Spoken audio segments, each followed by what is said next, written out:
2006 was a frustrating year for chasers in the traditional May through June season being sporadic at best. The year had started out with record numbers of tornadoes in March and April in areas not traditionally chased in Missouri and Tennessee. Chasers then saw the Ridge of Death largely kill off the May through June season in Tornado Alley. Many chasers then received great opportunities in August and September throughout the northern plains.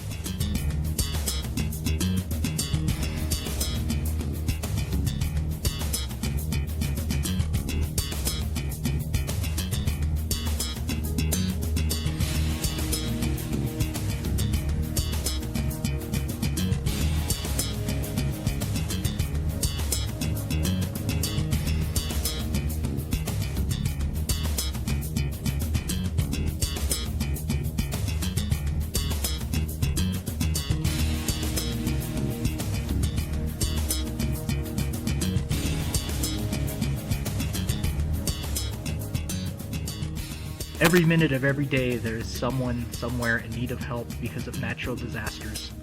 100% of the profits of this DVD will be donated to charity so that wherever the need is greatest, people can be helped.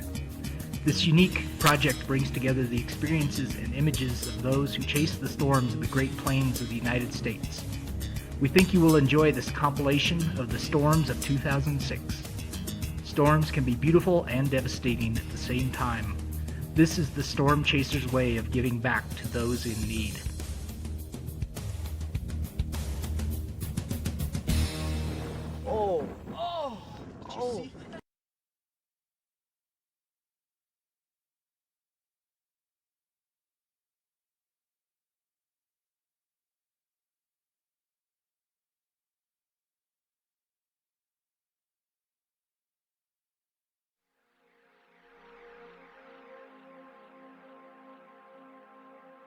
Several days before severe weather affected the Midwest, a powerful storm system was developing off the western United States coast.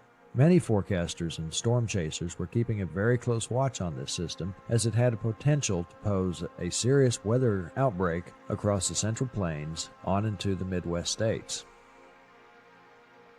With each passing day, as more reliable data was available, this potentially devastating threat of severe weather would soon become a reality for much of the Midwest, as this early springtime weather system would produce supercell thunderstorms which gave birth to damaging winds, tornadoes, and copious amounts of large hail which wreaked havoc across the threat area.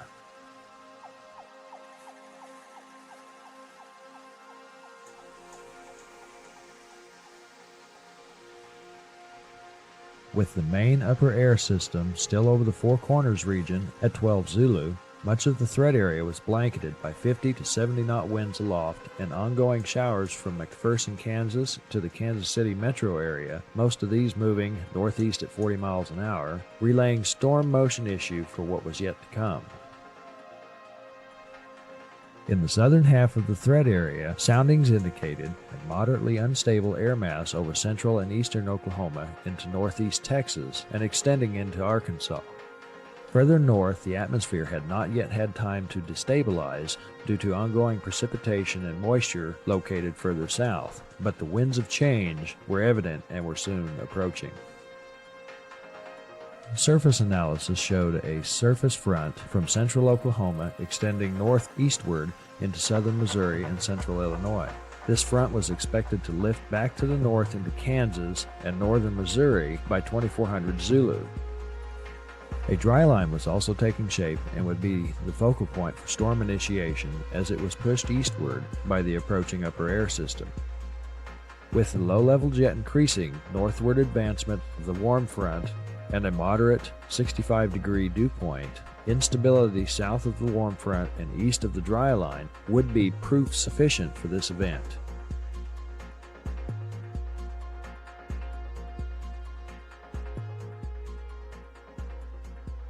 Although low-level instability was not theoretically ideal for tornadoes, the mix of available moisture, strong low-level jet, and extreme 60-knot winds aloft were sufficient for numerous tornadoes, damaging winds, and hail that pounded small Missouri towns from Sibley eastward to Rensselaer, Missouri from 9 a.m. till noon.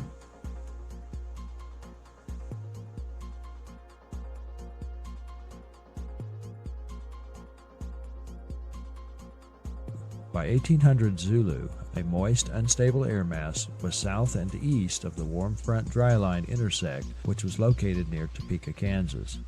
Southward, along the dry line, would be the focal point of mid-afternoon storm initiation. As these new supercells began to cross the Missouri-Kansas state line, and storm chaser Mickey Patak hastily tried to get into position as the centermost supercell was headed straight for this small, quiet town. By 2:30, he was filming this tornado, which was located between Amsterdam and Adrian, Missouri.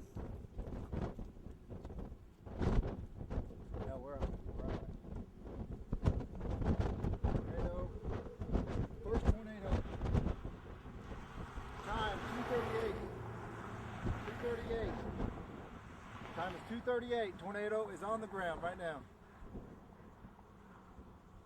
Tornado is on the ground.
Okay, we are just west of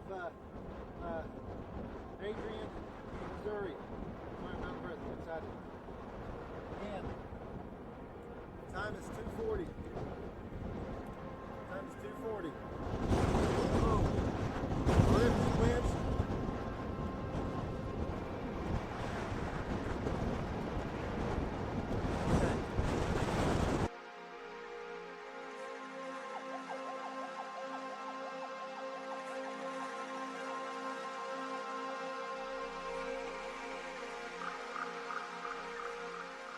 As these storms began to race northeast, it became a serious game of cat and mouse. Keeping up with these fast-paced supercells proved difficult, but not impossible.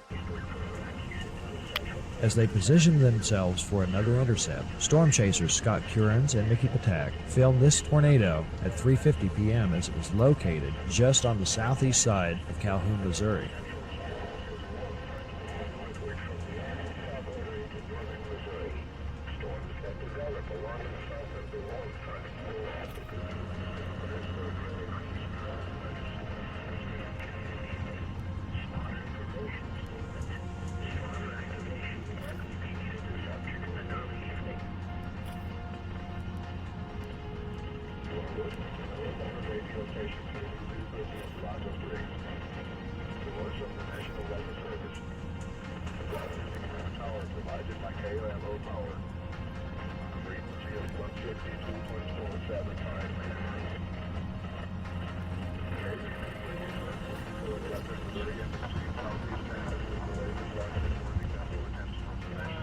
Maybe taking Calhoun.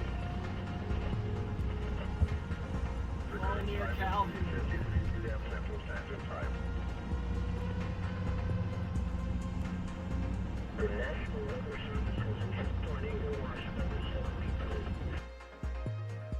As this mesocyclone started to fall apart, a new one was rapidly developing to the northeast. This would produce a destructive tornado just south of Sedalia, Missouri. Scott Curans and Mickey Patak filmed this massive supercell and tornado as it churned south of Sedalia around 4:05 p.m. It's lowering into there. No, I'm not sure if it's a tornado or not. Probably is.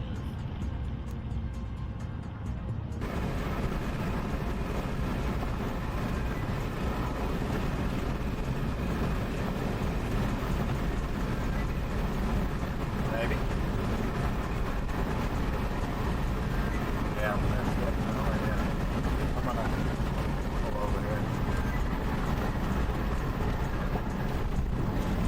looking northeast right now at a funnel.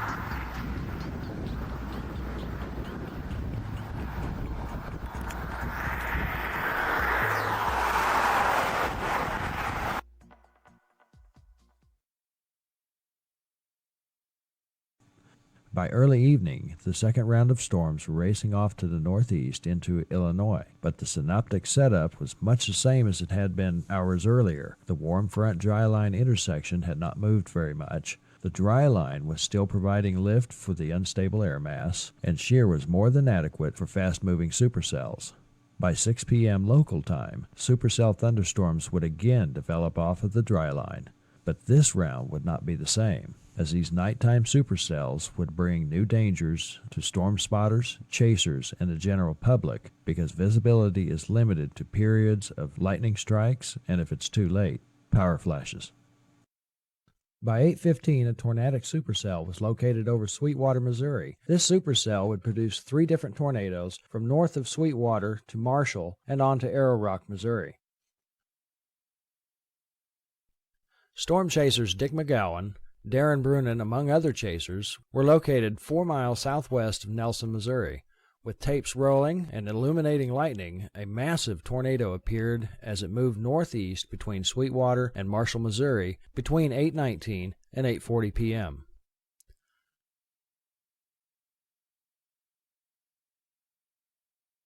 Meanwhile, another tornado was forming along Highway 65, a few miles south of Marshall, Missouri. Shauna Helt filmed this half-mile-wide tornado located just east of Highway 65 as it raced off to the northeast. Further northeast of Shauna Helt, Scott Currens was located at the intersection of State Road AA and Highway 41 as he filmed a smaller tornado just to the south of the larger tornado as it crossed Highway 41 at 8:39 p.m.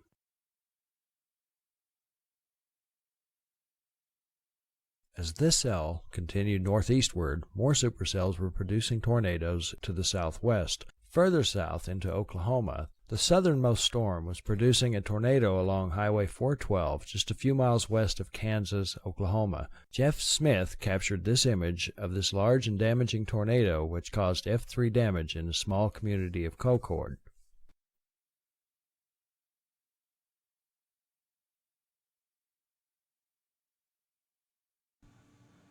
Later, as the surface low began to advance eastward, the trailing cold front began to take over the dry line, resulting in the initiation of a strong squall line with embedded supercells. This produced a few more nighttime tornadoes and very strong straight-line winds. March 12, 2006 will go down in history as a very active and widespread severe weather event, with 140 tornado reports, numerous deaths and injuries, and a path of destruction as it fades into memory.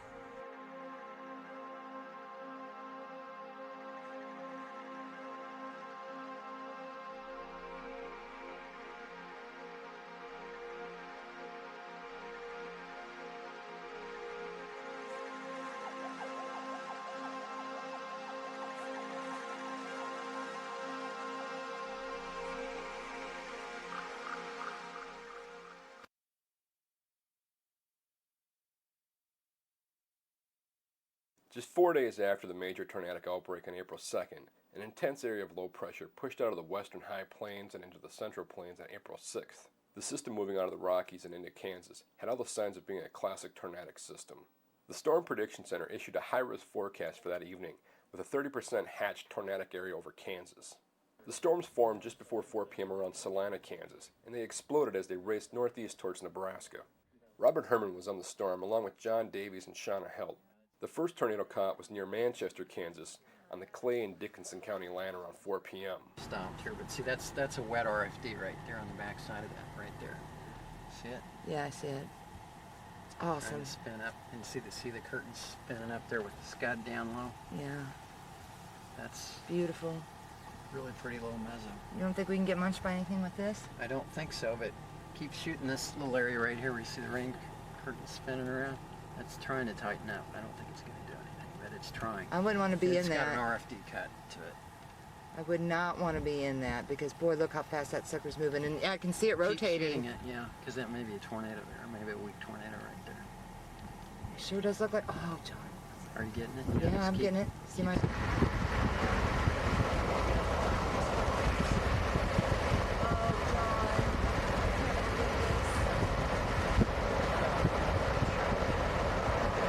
Oh, it's beautiful.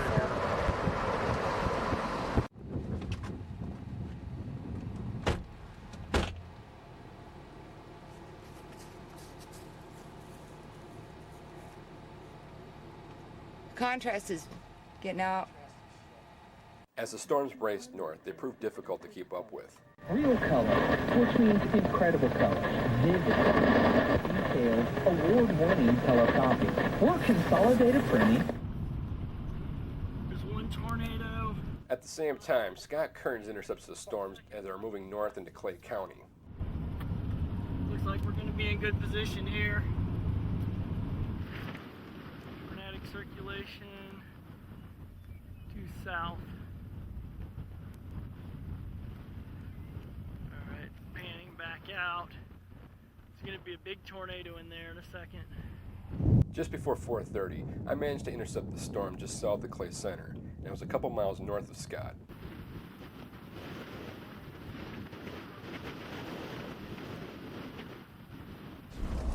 As the supercell exploded and raced north, we had to keep moving to keep up with it. I think we have a large tornado in there.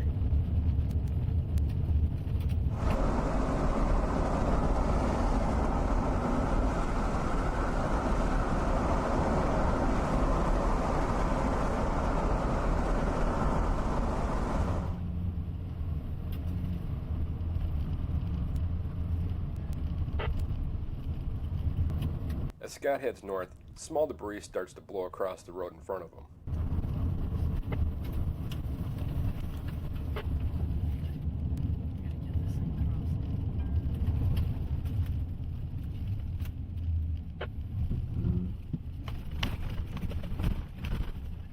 But his road north ended, preventing him from keeping up with the storm. This is a dead end.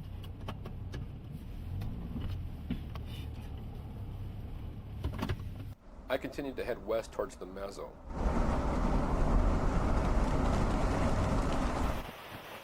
Tornado. Close as I can get. Road dead ends. Precip core is about to hit me. I gotta move.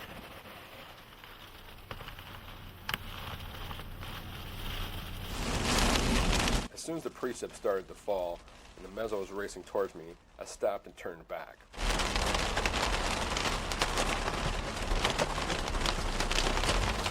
As Scott heads east to get out of the core, I was getting hit by the core. The time now is just after 4:30.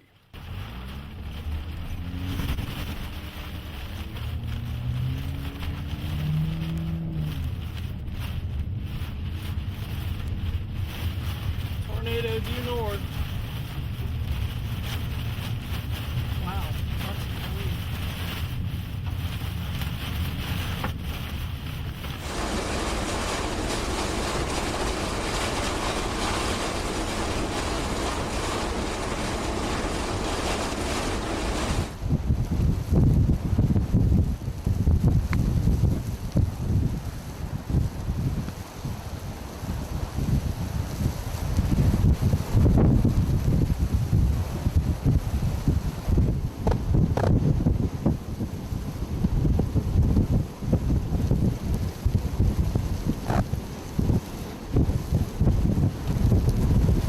It was interesting to watch the high winds, but as soon as the hail started to fall, it was time to get out of there.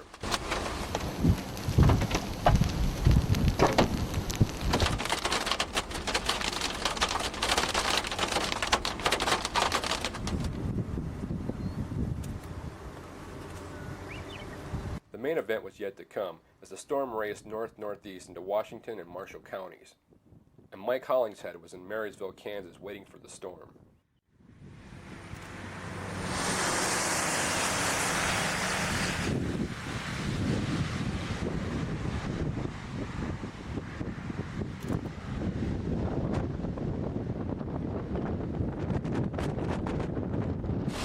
I was lucky enough to get a police escort to help me catch up with the storm. But Mike was going to need a police escort to get away from the storm, as the tornado formed almost on top of him.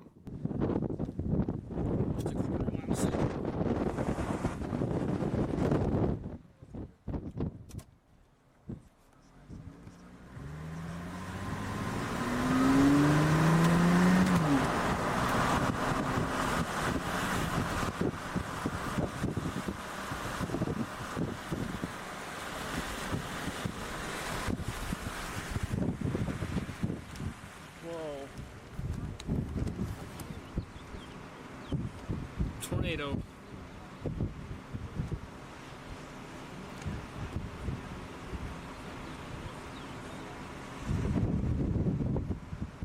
It's almost on me. As I got out of the rain court just south of Barnes, Kansas, I could now see the tornado forming to my north. The time now was just after 5 p.m.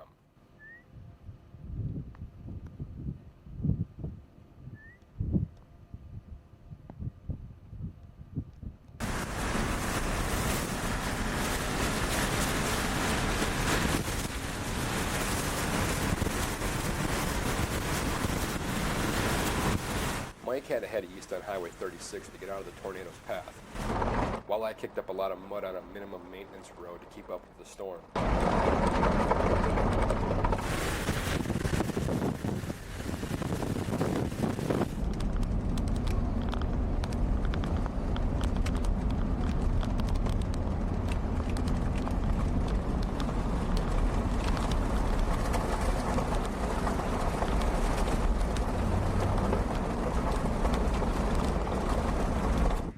As soon as Mike was in a safe distance to the east on 36, he was able to capture some of the most incredible footage of the tornado.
As the north road I was on turned back east, I stopped to watch the show myself.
awestruck by the awesome power and beauty of the supercell and the tornado as it raced off towards the north and into Nebraska, cannot forget about the other side of the storm, the destruction. There were a total of 5 tornadoes produced by the supercell thunderstorm as it tracked from just northeast of Salina, Kansas to the northeast through eastern Washington County and into Nebraska. The storms affected several communities and damaged several homes and businesses over 5 counties.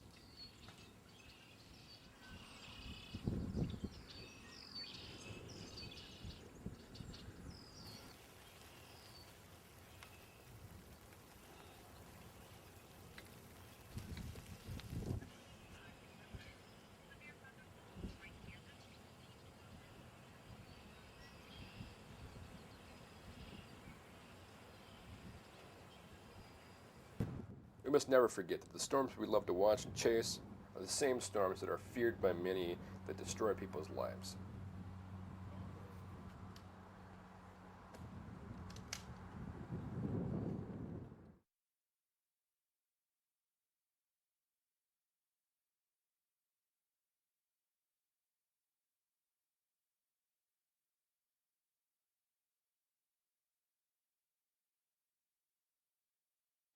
On April 13th, a very powerful storm system had again developed over the western United States coastline. In the coming days, the system would manifest itself into a powerful, vertically stacked low-pressure system, setting the stage for an active severe weather event 2 days later on the 15th. This event would affect Nebraska, Iowa, Kansas, and Missouri.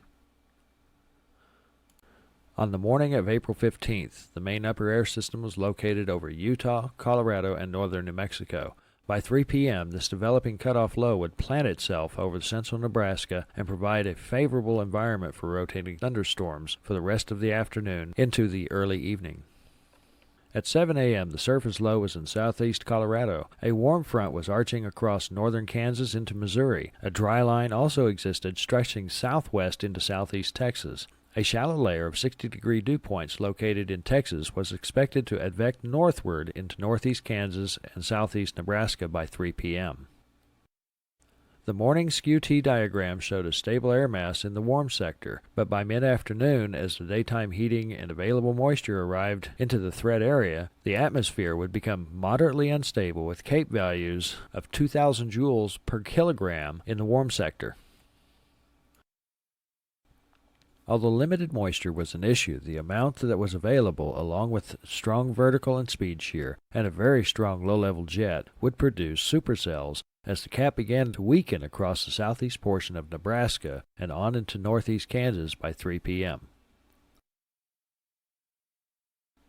Although many thunderstorms had developed and were moving around the low-pressure center, one band of thunderstorms crossing the Kansas-Nebraska state line were starting to show supercell characteristics. By 4 p.m., this soon-to-be tornadic supercell had a well-defined rain shaft and a developing wall cloud. By 4:35 p.m., this would produce tornadoes south and east of Beatrice, Nebraska.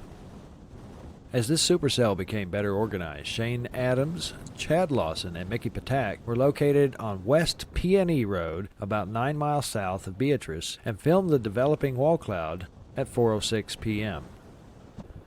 At 4:39, Fred Plowman and crew were located at Southwest 61 Road and West PWF Road, about 7 miles southwest of Beatrice. Fred shot this amazing close-up footage as the main tornadic circulation was located immediately to his northeast.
behind us. Shane Adams and Mickey Patak had to relocate further east on 23rd Road, just north of East P&D Road, which is located 1 mile west of Wymore, Nebraska. As they set up their equipment, they filmed nearly the entire life of this tornado. Damn it. Congratulations, buddy.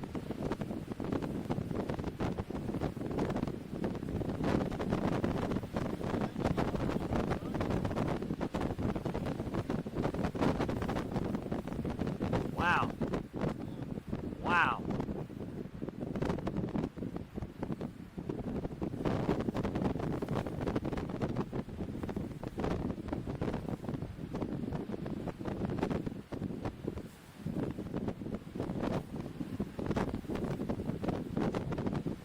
Mick, it's about time to make a move up the road here in a second. No, we can't. That cop's got it blocked.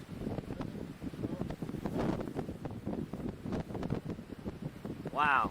I'm going to zoom in on that funnel and that debris. Yeah. Man.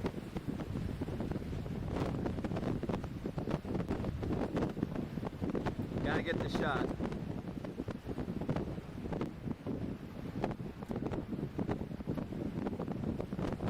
Incredible.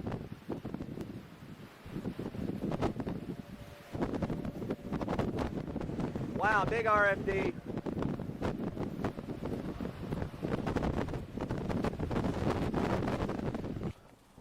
Chad Lawson was located just a mile south of Shane and Mickey on South 23 Road. After he relocated, he was able to film this stunning video of the mesocyclone.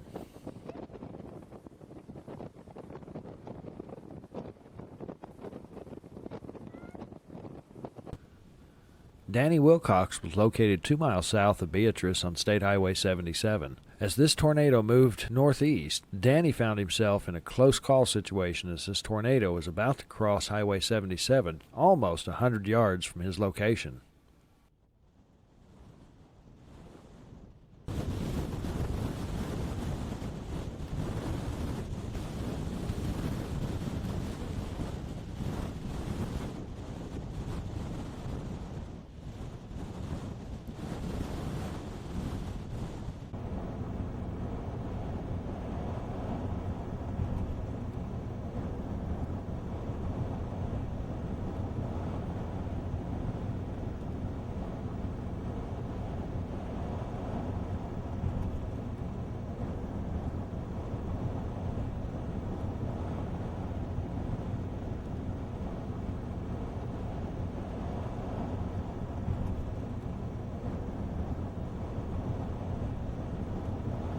From a further distance, Kurt Sylvia was safely positioned northeast of this tornado on Highway 136 and South 66th Road as he filmed the entire lifespan of this large tornado.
Yeah, hi, I'm a storm chaser. I'm sitting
Although April 15, 2006 was a marginal setup due to the moisture concerns, over 19 tornadoes from Nebraska, Kansas, and Missouri were reported over a 5-hour period, along with numerous damage reports. Many chasers found themselves in awe over the power of this system and would consider the Beatrice supercell to be one of the most photogenic of the 2006 storm season.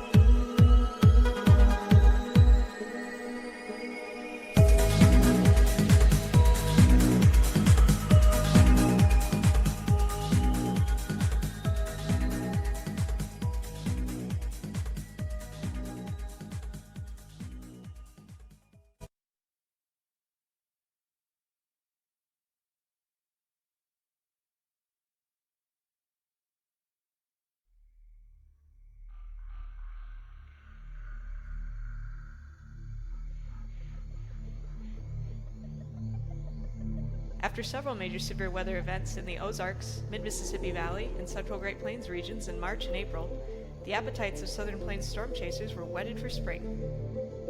On the morning of April 24th, the Storm Prediction Center had issued a moderate risk of severe weather for most of central Oklahoma. A trough over the Rockies with strong mid-level diffluent flow over the area and adequate shear for supercells, combined with a tongue of instability within the warm sector. This setup primed chasers to hunt out the storms in Oklahoma.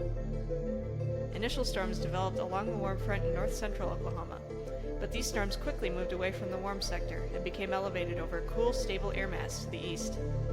Some of these storms did produce brief mesocyclones, such as this storm just east of Stillwater, Oklahoma.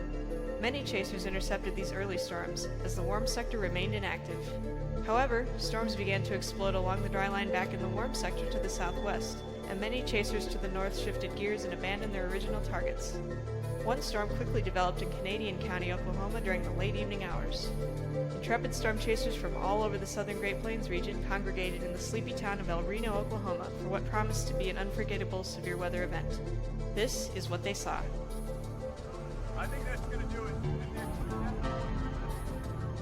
Man, the Mamatis is incredible.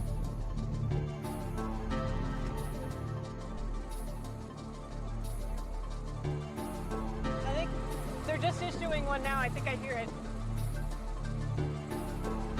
That's a pretty nice motion.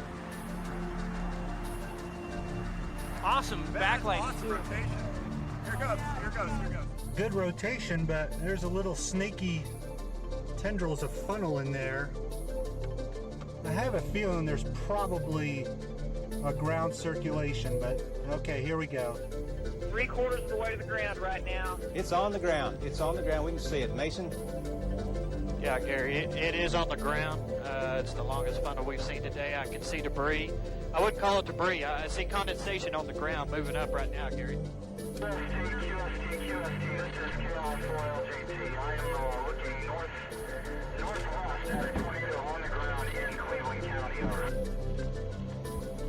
Okay, condensation on the ground. Beautiful tornado. Tornado touchdown time, 7:39 p.m.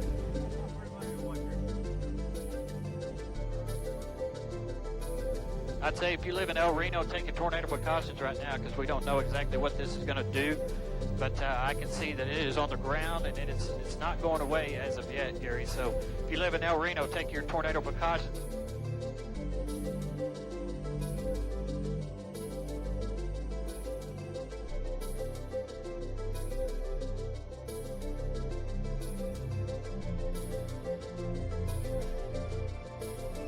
That is an awesome tornado. That's a beautiful, it's in Oklahoma for crying out loud. This funnel is getting larger. This is becoming a well-defined tornado. As you can see from Ranger 9 shot, it's a well-defined funnel. We can see debris on the ground.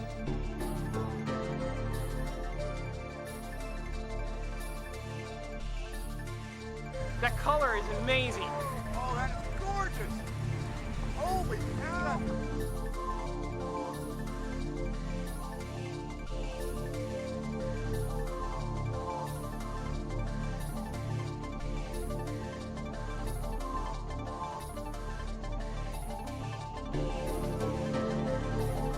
watch for an occlusion.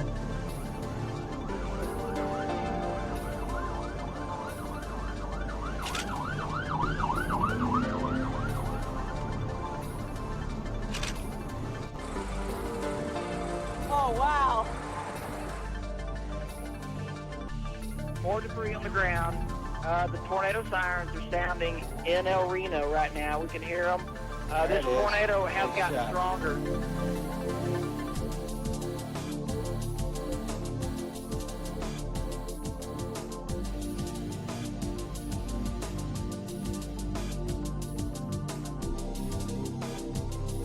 Still looks good.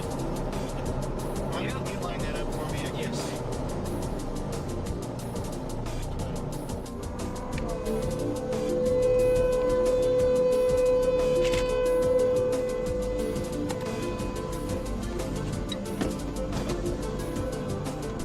Hey Gary, it appears to be moving directly east. It's very close to I-40 out here now, near El Reno right now, but it appears to be moving directly east, maybe a little bit to the northeast.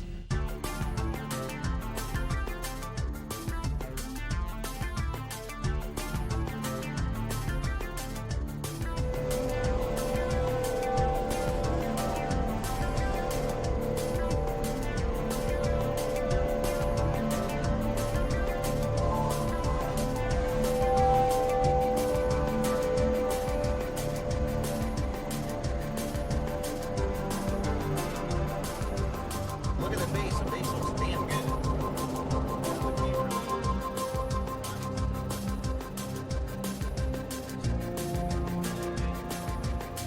This is just west of El Reno, which is west of Oklahoma City. It's small, it's very small, but it appears to be quite violent. So it's intensifying again. Look at that. So you guys in the El Reno area, western parts of El Reno, Hank, you guys are very close to it also. Gary, Go ahead. this thing is really doing a lot of debris right now. I mean, it is really producing a lot of debris.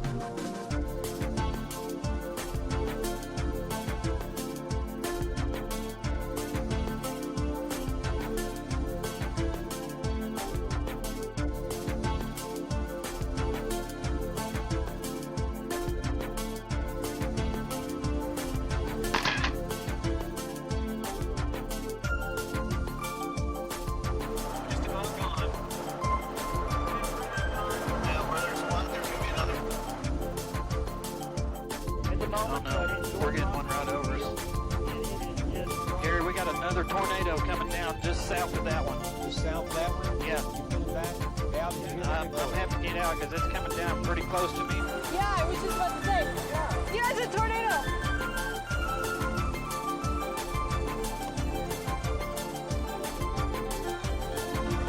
There's your right.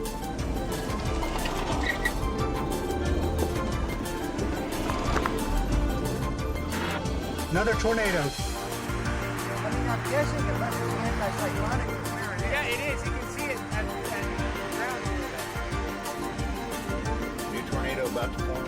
It is formed. It's there. And it's not a mile. I thought I saw that, dude. Remember you said that? I said there's something doing right there. Yeah. There it goes.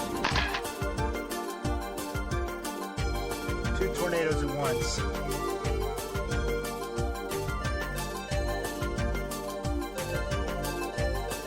How is that for an anti-cyclonic tornado?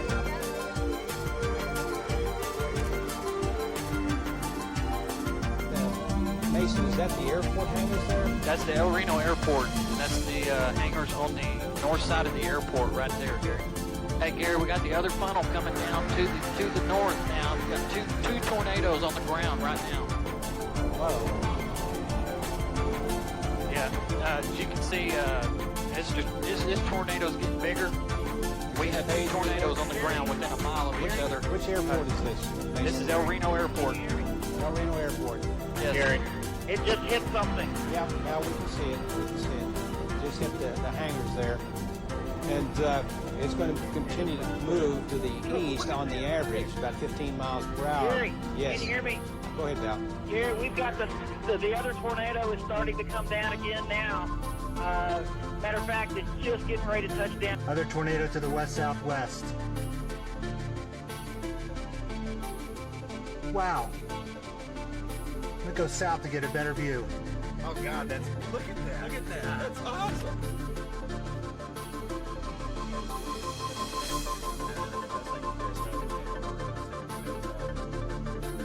Oh man, look at it go. Phenomenal. If you have friends or family out there in Canadian County, give them a call on the phone, tell them to tune in because we have this tornado or tornadoes on the ground. The rotation continues, obviously.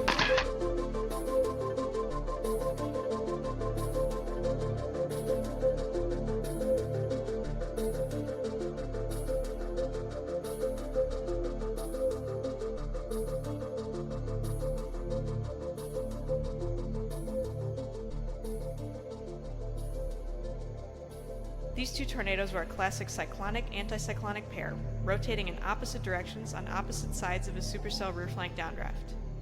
The northern cyclonic tornado did little damage, remaining mostly in open farm fields. The southern anticyclonic tornado, rotating clockwise and rare for the northern hemisphere, damaged a new airplane hangar and several aircraft at the El Reno Municipal Airport.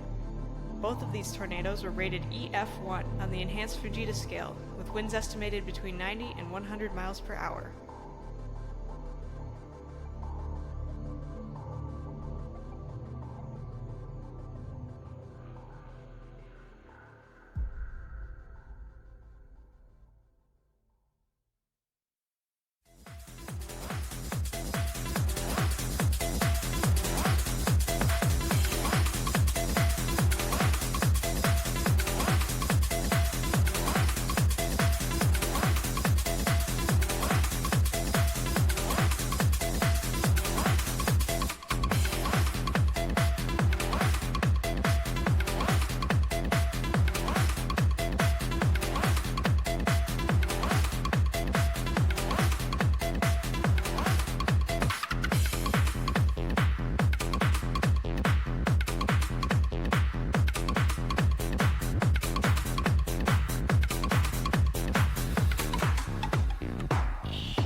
A cold front slowly sliding south through West Texas would set the stage for severe thunderstorms today. An outflow boundary from the previous night's convection was slowly moving southwest through Texas and was intersecting this front in between the Lubbock and Midland areas. By 12:30, storm forecasters began to monitor this area for the possible development of severe weather. A tornado watch was issued for West Texas as storms started to fire in New Mexico and move east into the West Texas area. A particularly strong cell near Hobbs, New Mexico was moving east toward the Seminole area. We pick up our storm chasers as they go to intercept this cell.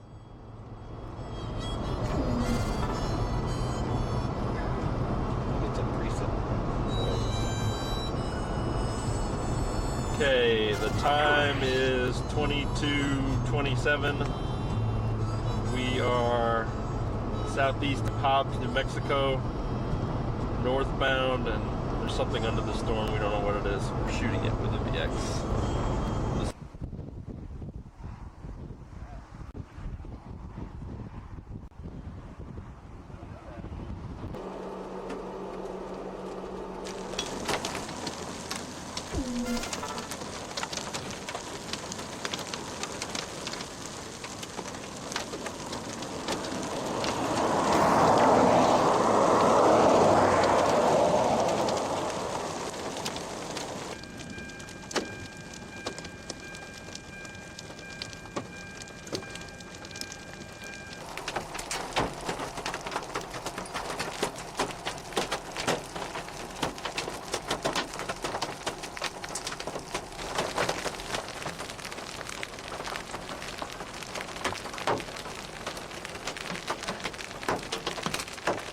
Here. All right, they're this big right now currently, and well, they may get bigger. We'll have to see. Oh, I'm hiding.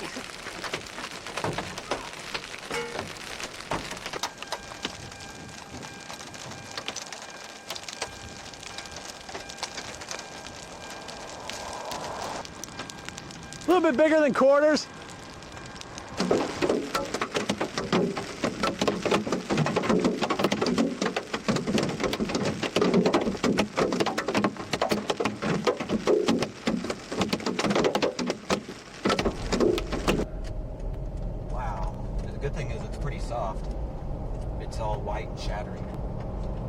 we were in your car, man. I know you'd I know. love to be up in the middle of this.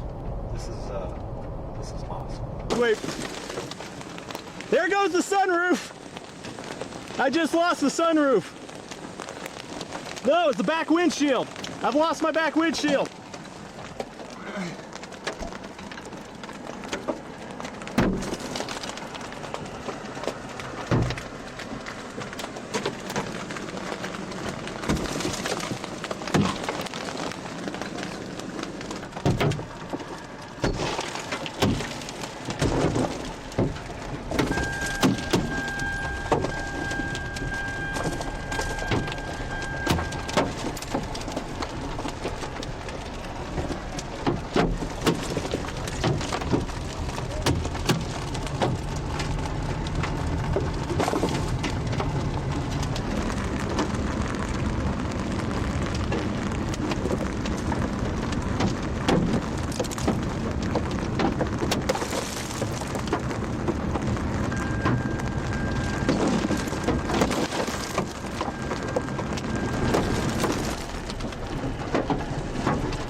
Nursing home is back in the town.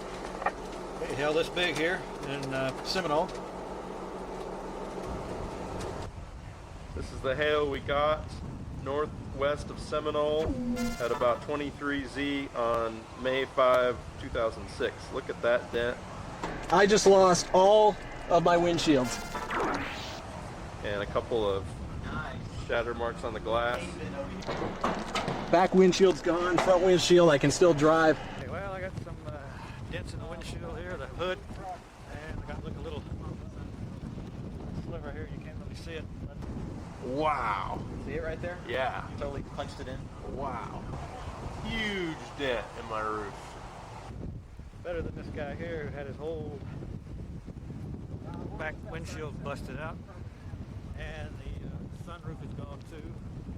He's on the phone to get it repaired by somebody, and got it all in here too, so he got pretty well damaged.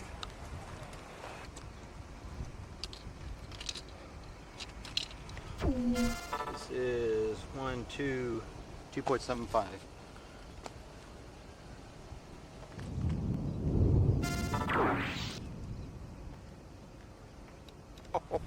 Holy smoke, man. Oh man, this is Eric in paradise. 2.75. Wow.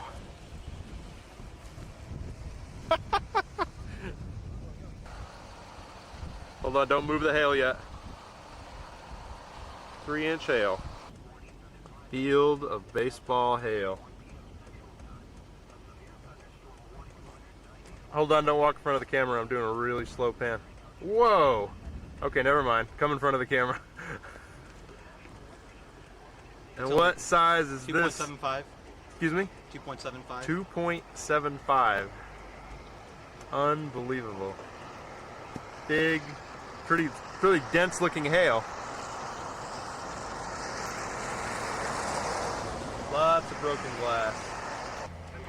When you're done, I want to see it. Tony's favorite hailstone of the day, the Satanic Demon Stone.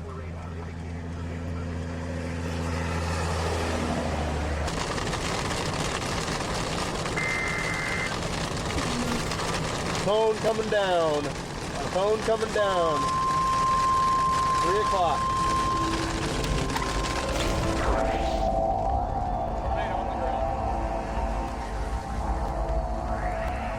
Tornado on the ground near Patricia, Texas.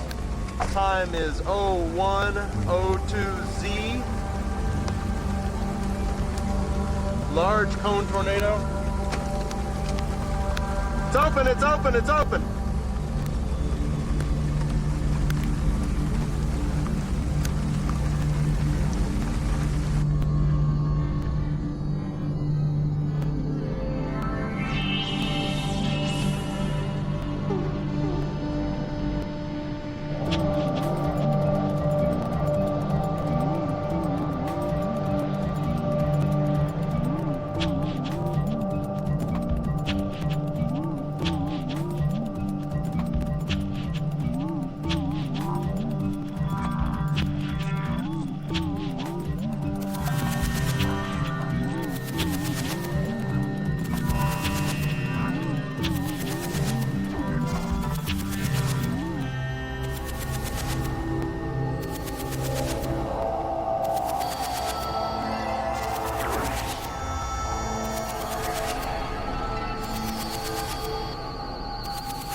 May 7th, 2006. Western Kansas. By mid-morning, a dry line had set up along the Colorado-Kansas border. As the day progressed, the dry line bulged into the Oklahoma Panhandle and moved east. A line of storms formed north of this bulge and along the dry line.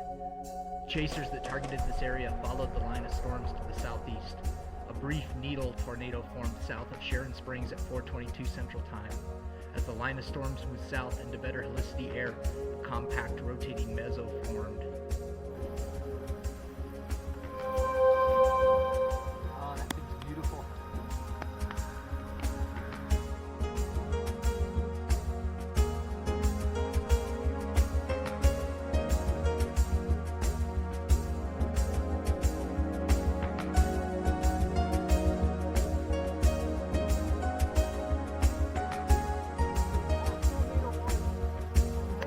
Go red?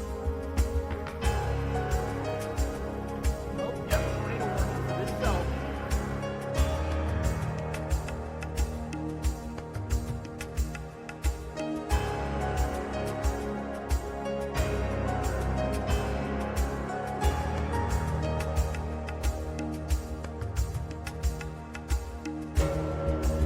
Got a nice rotating meso here.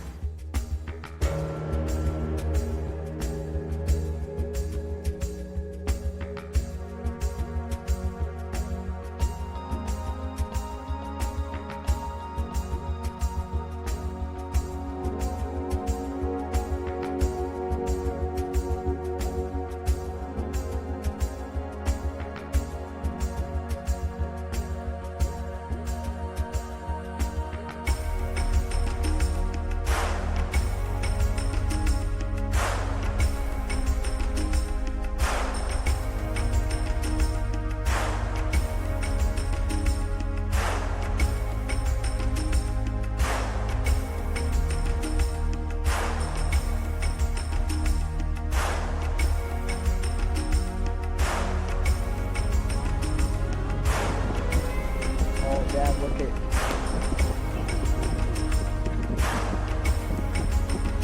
Oh my God. Oh my goodness. It is showtime.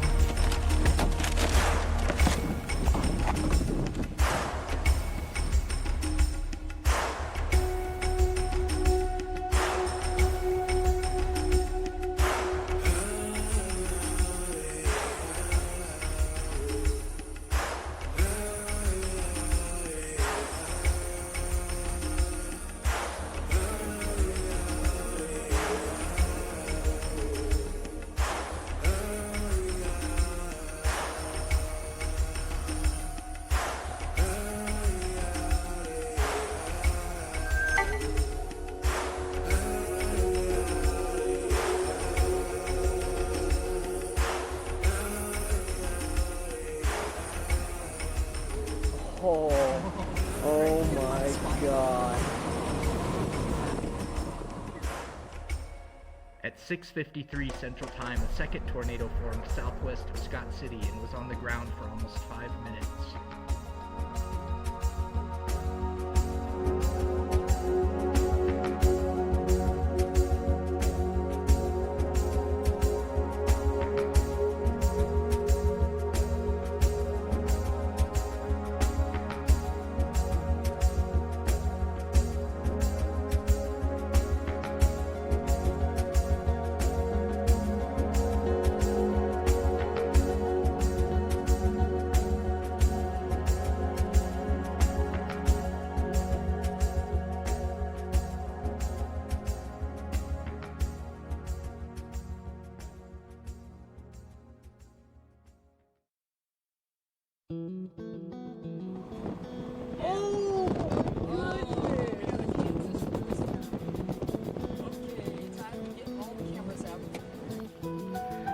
Wow, we got a huge tornado.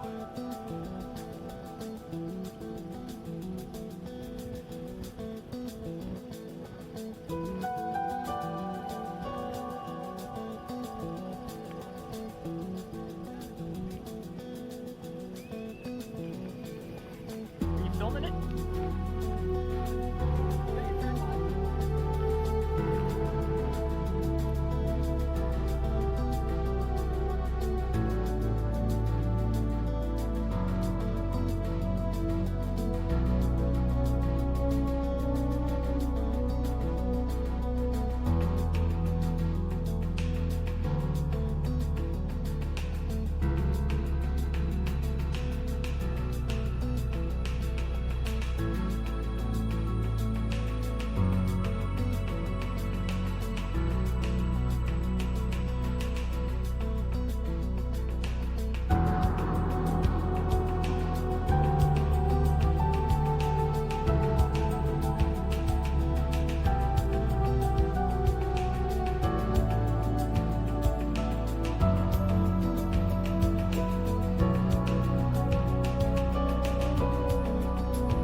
Check out right here. Look at right here.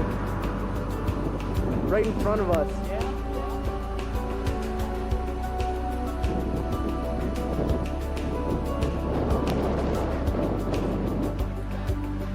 Back in there, yeah.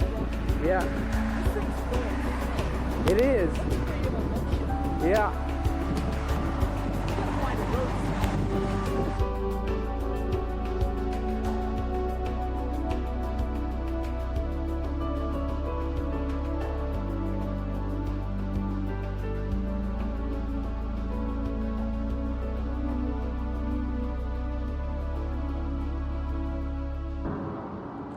Trust me, you want to be here. See, it's already going. It's already going.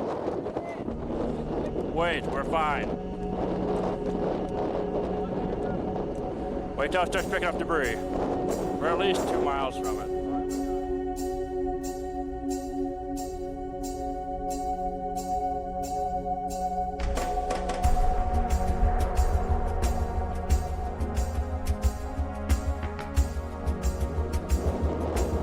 Oh, it's dark, but she's got to be down.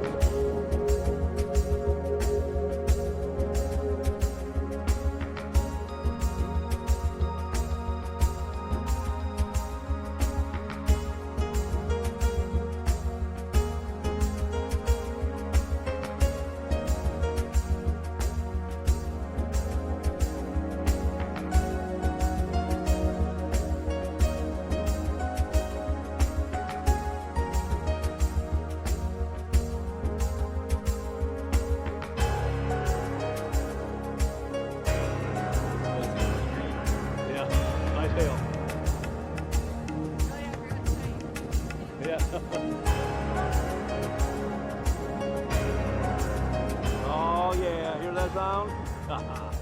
Warning sirens went off in Garden City as the Mezzo approached the town, showing continued signs of strong rotation. Nervous emergency personnel watched as the rotation moved directly over town.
An unconfirmed third tornado was reported on the southeast side of town around the time this video was taken.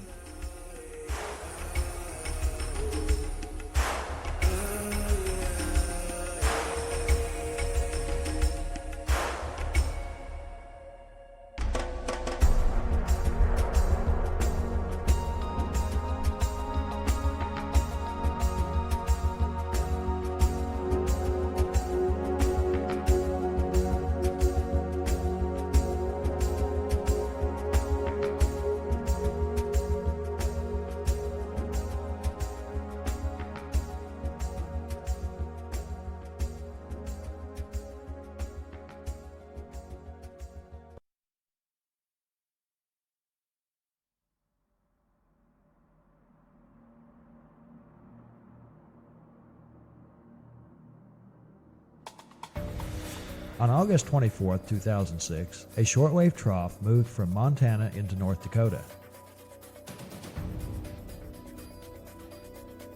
A 70-knot jet streak was nosing into South Dakota, while the right rear entrance region of a 60-knot jet streak was causing divergence in southern Minnesota. By early afternoon, surface dew points had climbed into the low 70s in South Dakota and into the mid-70s in Minnesota. A surface low was located near Mobridge, with a cold front extending through central South Dakota and Nebraska. A warm front stretched from north-central South Dakota through southern Minnesota. Both directional and speed shear were significant, and effective bulk shear was between 60 and 80 knots. Other impressive severe weather parameters included high levels of vorticity generation potential, mean layer LCL heights between 600 and 1,000 meters, extreme values of low-level K were located in South Dakota, with notable values also present in Minnesota. Given the extreme instability, strong shear, and low LCL heights, tornadoes appeared possible if storms could initiate.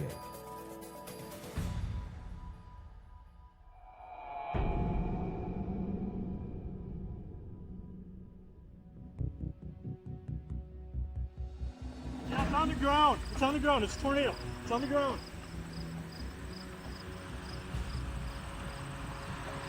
Come on, keep the video on it.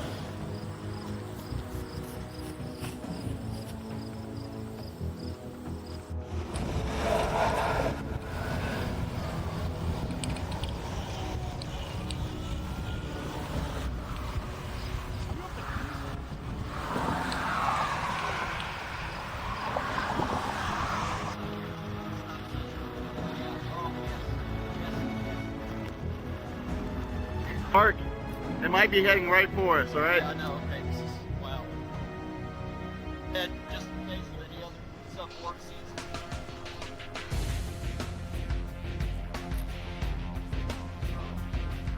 Mark, that's alright. I'm sorry. I didn't know your thing was stuck in the seatbelt. Yeah, it is. I'm glad I got the phone. I'm not sure what the name of this town is.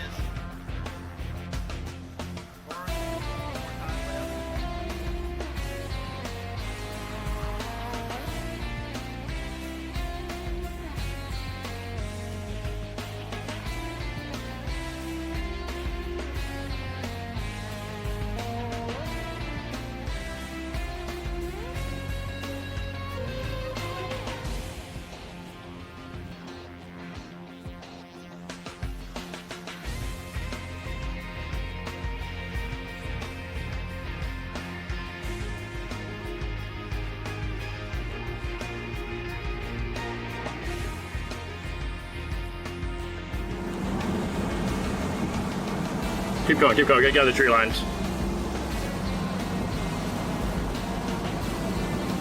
Keep going.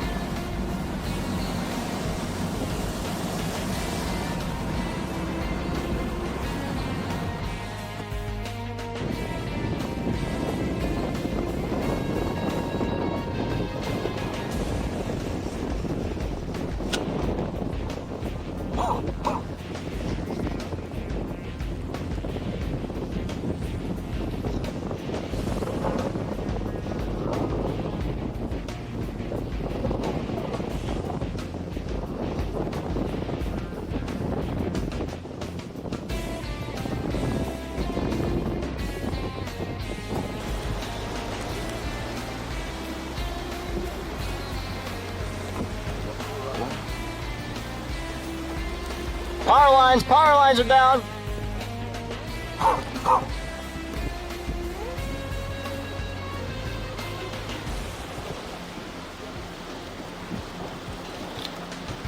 Man, this is one. Oh, big power flashes. Look at the power lines going out. Did you see them over there?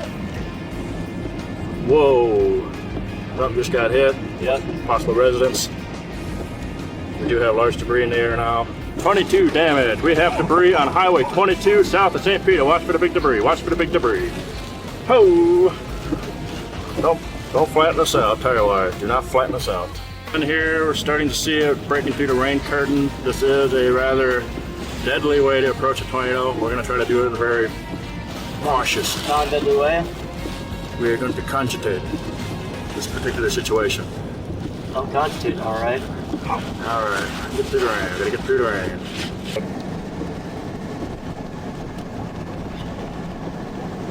Which way we going? Alright, stop right here. I'm gonna get some photos.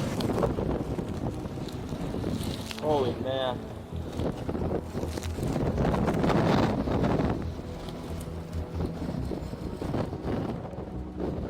Just the sound of this thing.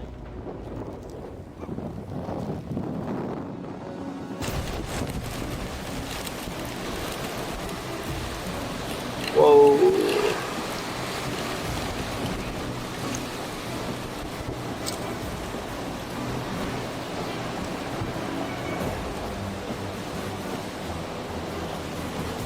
Wow. Alright, I think we're gonna put a vantage point.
After 7, 24th, looking towards the west, due west, touchdown.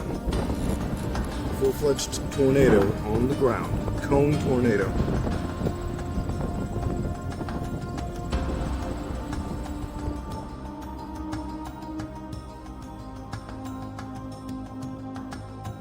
Tornado might start to occlude here a little bit. Looks like the precip is starting to edge towards it. You're a mile and a half or 2 miles max away from that tornado.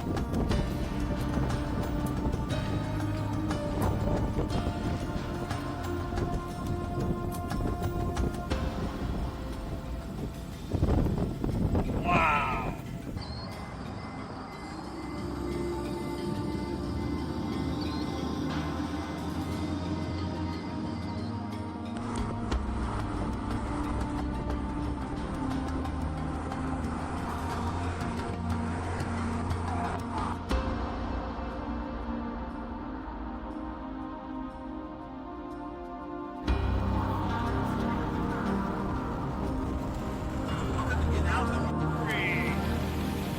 the structure of the mezzo above us!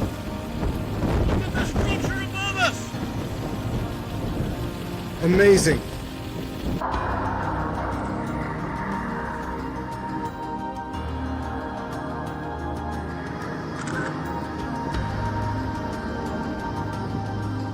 That thing's standing still.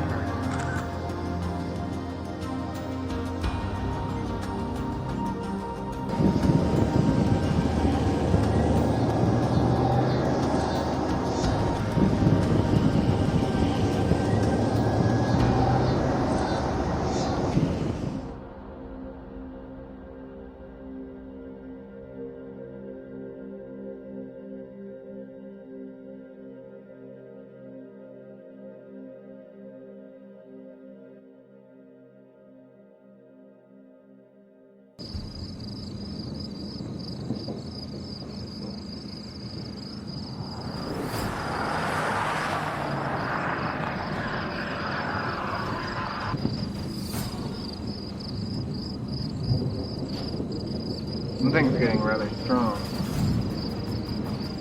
This town, the whole town's gonna be destroyed.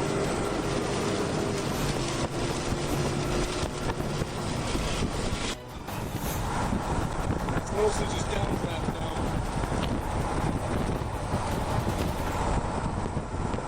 Oh my god, they're gonna hit this town.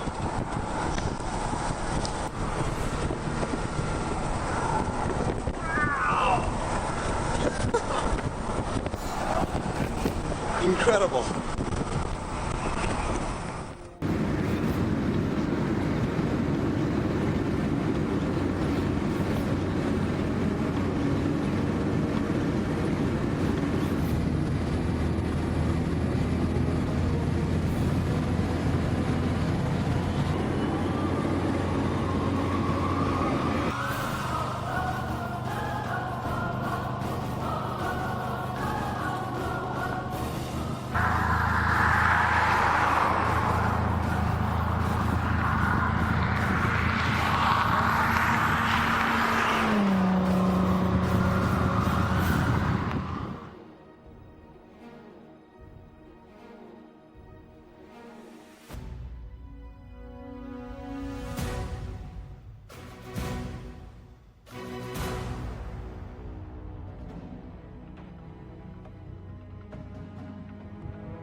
Saturday, September 16th would see 2 damaging tornadoes and 5 smaller touchdowns in the southeast corner of South Dakota.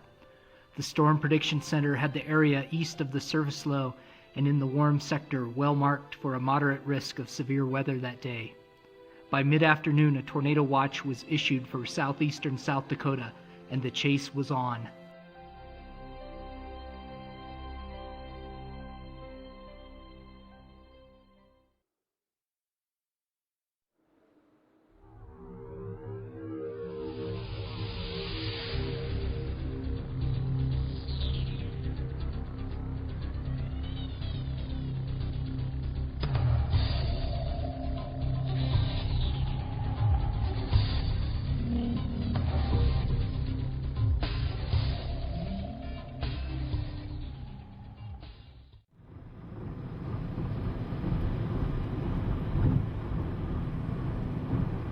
We're headed west on 90.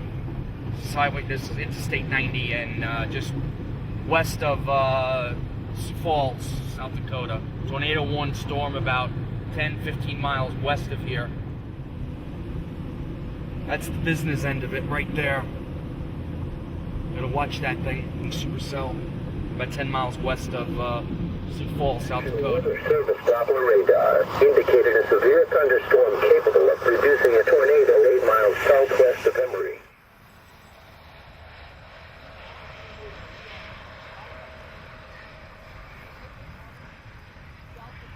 There it goes.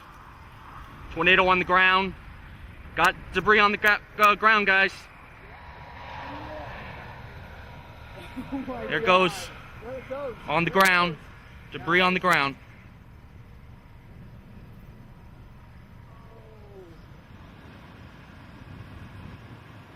Shot. Make sure it's still in frame. Yeah, it's perfect.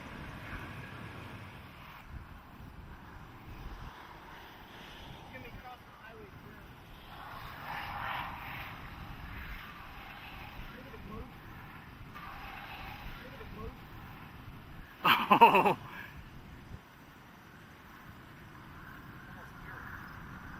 Oh yeah, we can start to hear the roar.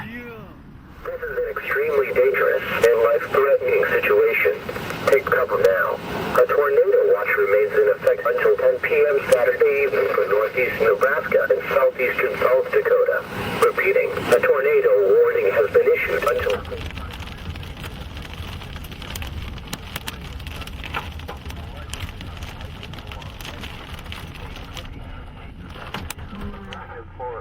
p.m. Central Daylight Time.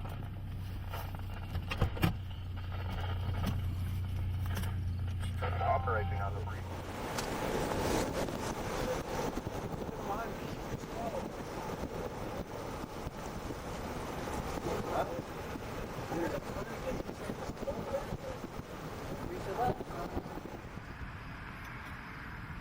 Alright, let's go.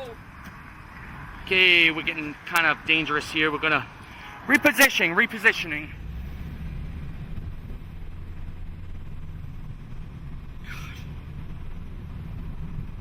This is something you don't see every day right here. Look at this.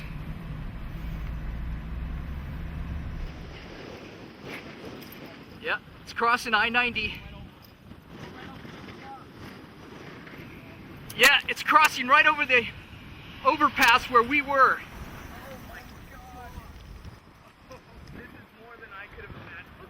Listen to it. Oh, it's the tornado roar.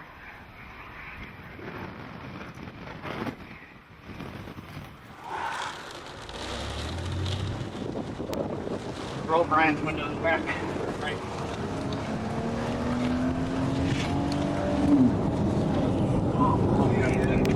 Come on. The tornado warning for Hanson County is canceled. Oh my God. Whoa. That is out in the field in front of us.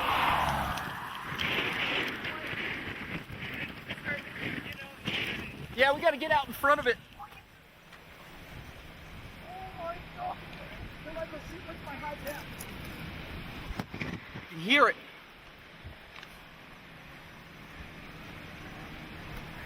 Look at this. This is just incredible. RFD. We're in the hook.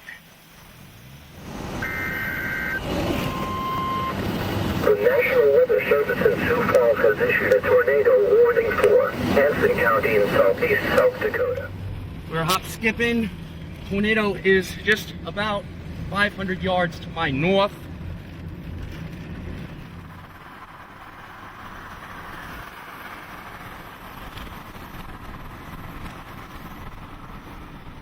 It's hard to do this when you're driving, it's roping out.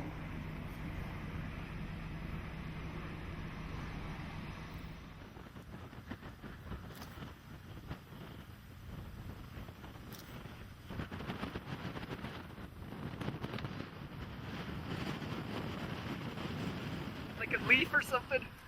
We got debris falling all around us here.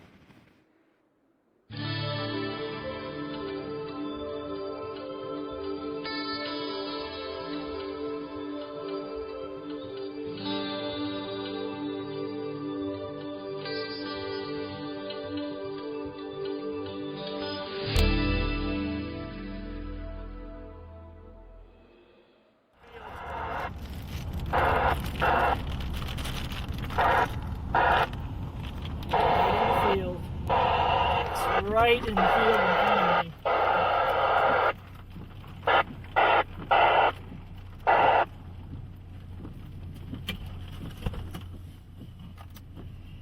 Alright, shoot. Where am I going? Going north a little bit.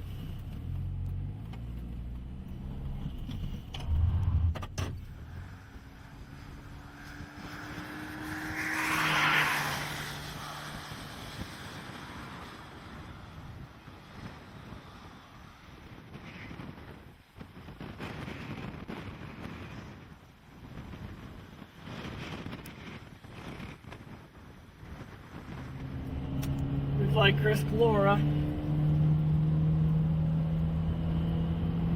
Almost trying to form.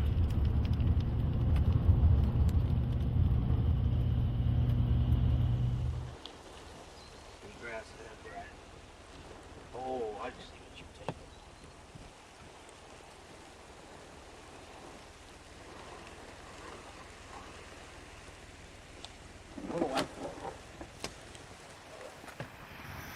There it is, fully condensed. Tornado number 2.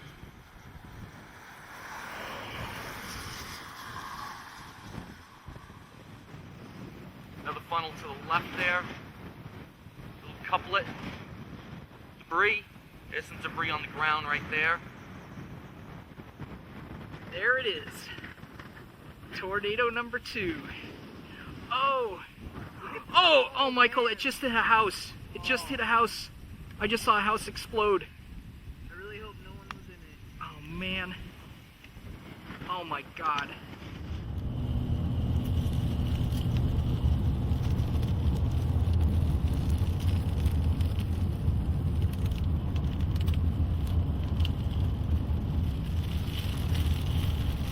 Oh, man.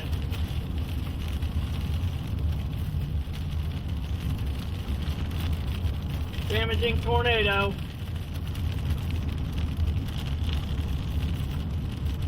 Oh my God. Damaging tornado. All right. Oh!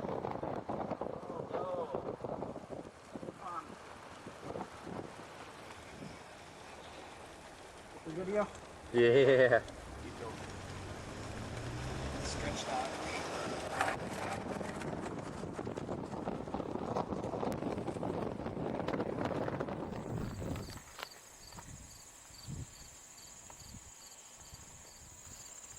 Oh, look at the dirt. Look at the dirt. That's cool. I think the house over there is okay. I'm gonna continue on. Looked like just barn damage as far as I could tell. The main farmstead was totally intact.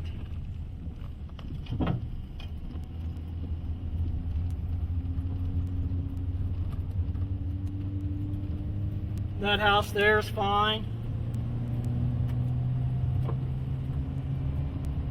Tornado continues. Condensation funnels pretty much gone.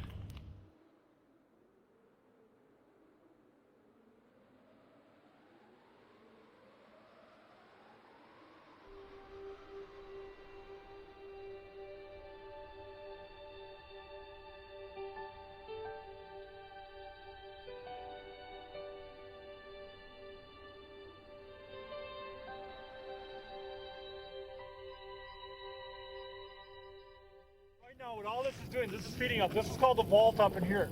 Right now, if hail's going to start falling on us, it's probably going to drop on us. Listen.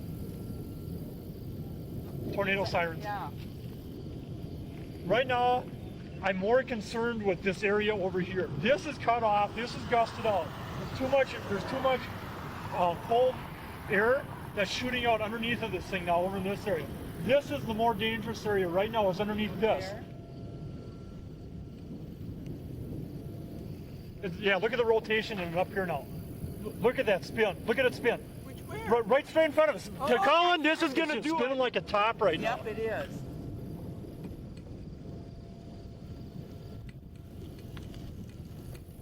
Oh my goodness. Yeah, there it goes. Colin! Tornado!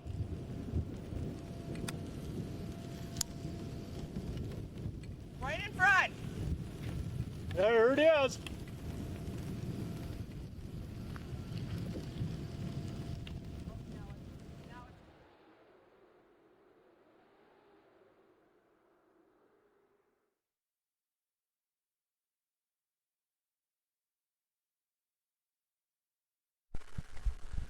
On November 26, 2005, models were forecasting a deep trough to move through the central United States on November 27th.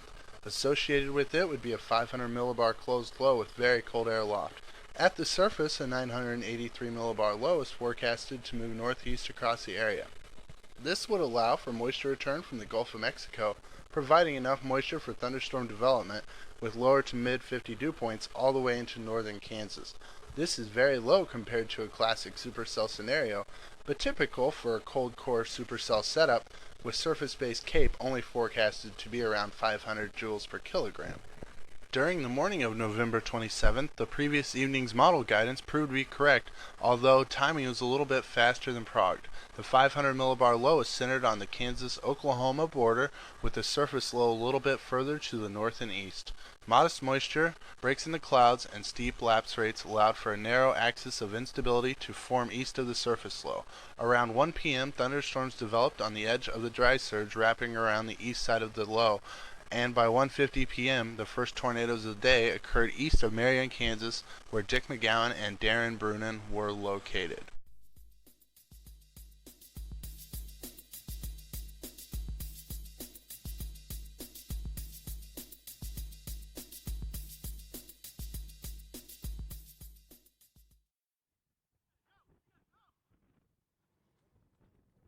We gotta get close. Let's get close.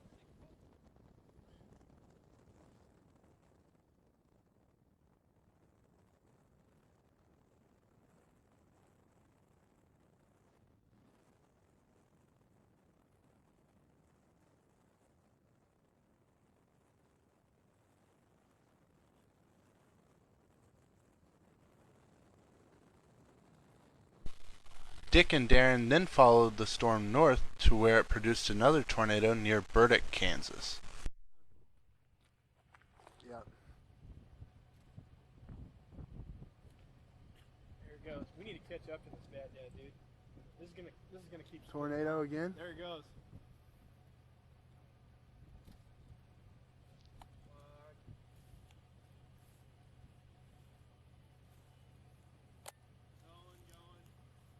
That's a tornado. It's a tornado. I can see.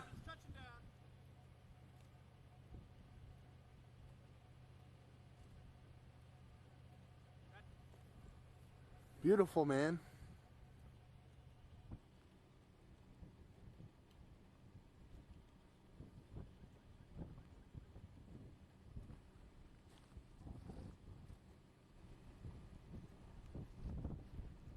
We have a tornado on the ground.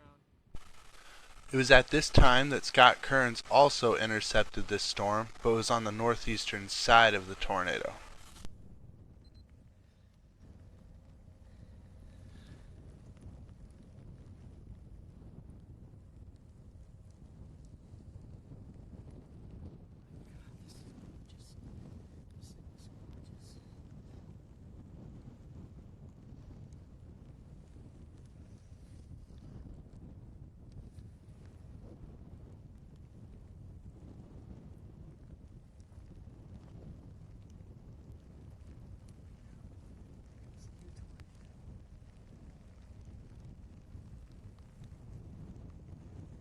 Okay, new tornado is going to develop here in a minute.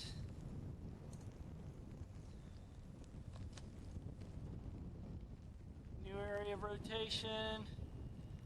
Very close by.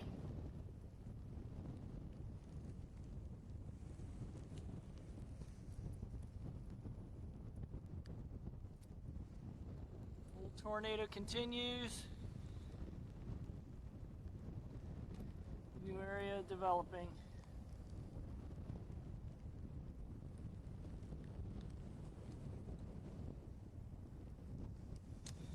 Okay, I'm going to zoom in on the old tornado for a second.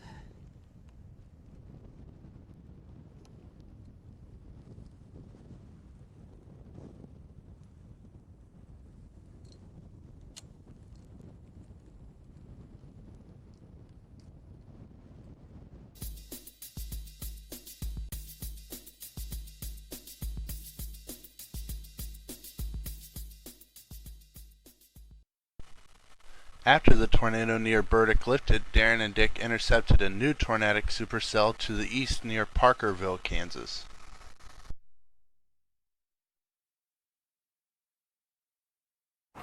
We gotta get a photo right here.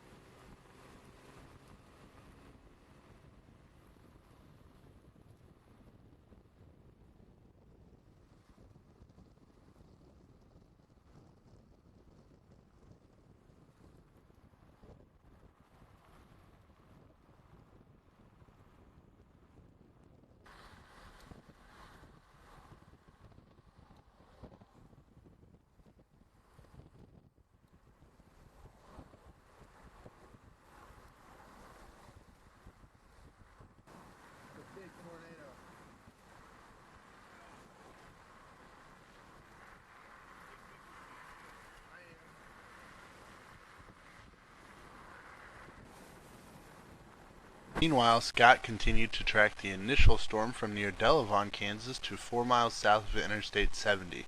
During this time, the storm produced a long-track tornado with a path length of 21 miles.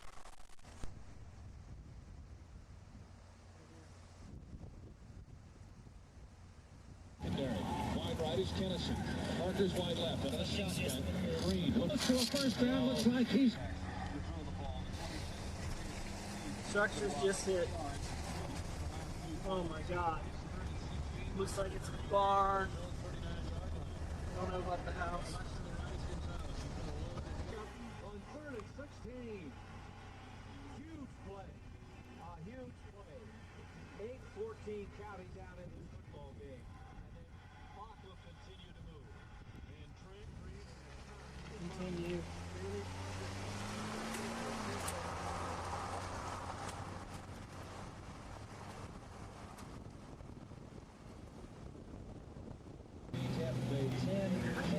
What's with this rain?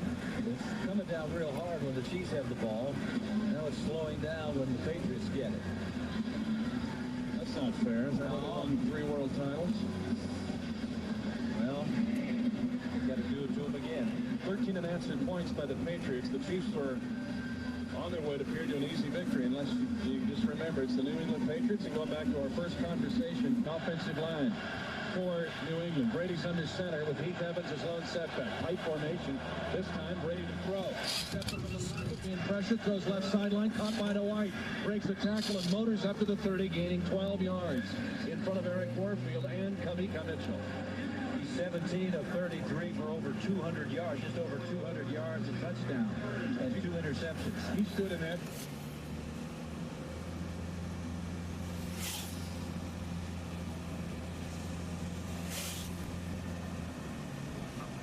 That's amazing. That is amazing.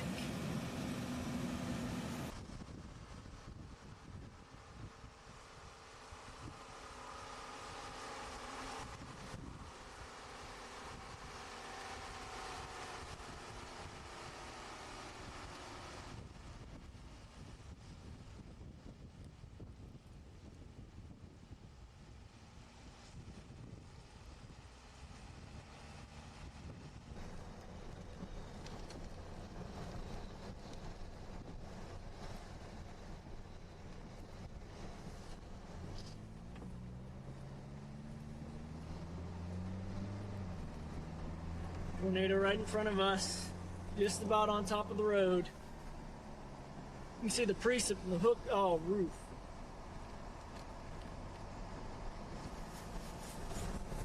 Oh, those cattle are being hit by the tornado. Oh my God. Roof just came off the barn, lots of debris crossing the road.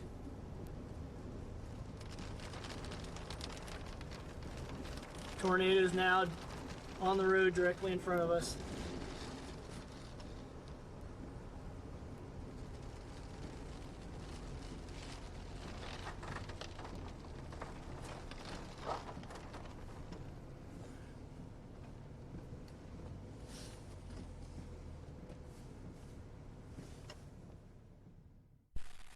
In all, 14 tornadoes were reported across central Kansas during the afternoon on November 27th.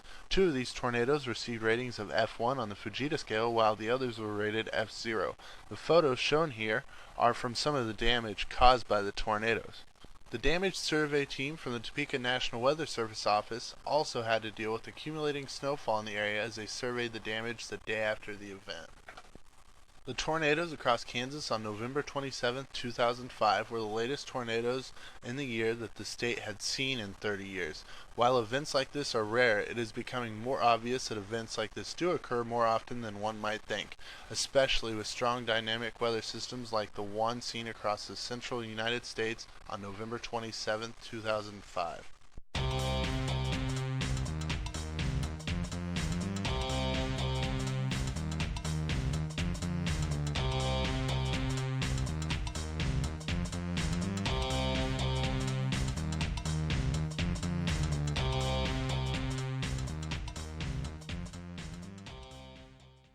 November 12, 2005, central and western Iowa. A dry line would surge east of the Missouri River into western Iowa.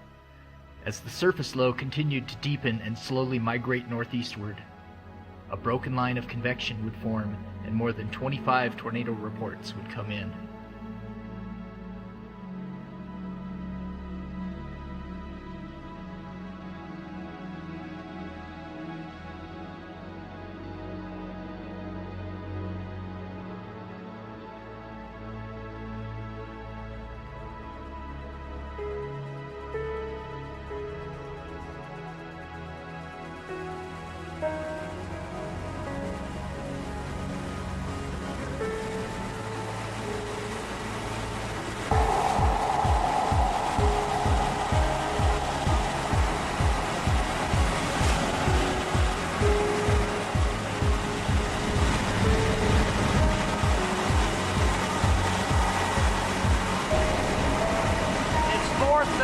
Nearing east of Perry.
starting to get really close.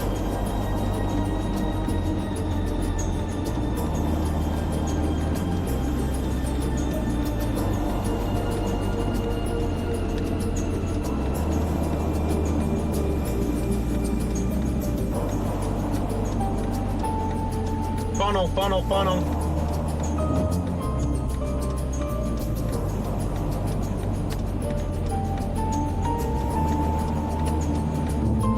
Halfway to the ground, halfway to the ground. Do you have any weather source number? I don't. Just MPX.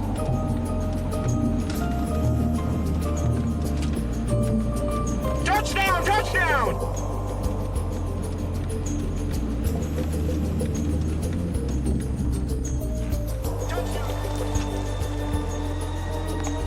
I'm calling FTS!